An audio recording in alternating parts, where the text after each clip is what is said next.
Mes petits enfants, je vous écris pour que vous évitiez le péché. Mais si l'un de nous vient à pécher, nous avons un défenseur devant le Père.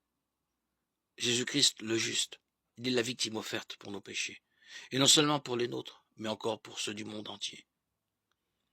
Et voici comment nous pouvons savoir que nous le connaissons. C'est en gardant ses commandements. Celui qui dit « je le connais » et qui ne garde pas ses commandements est un menteur. La vérité n'est pas en lui, mais en celui qui garde fidèlement sa parole. L'amour de Dieu atteint vraiment la perfection. Voilà comment nous reconnaissons que nous sommes en lui. Celui qui déclare demeurer en lui doit marcher lui-même dans la voie où lui, Jésus, a marché.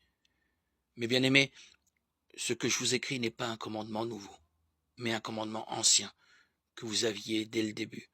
Ce commandement ancien, c'est la parole que vous avez entendue, et pourtant, ce commandement que je vous écris est nouveau.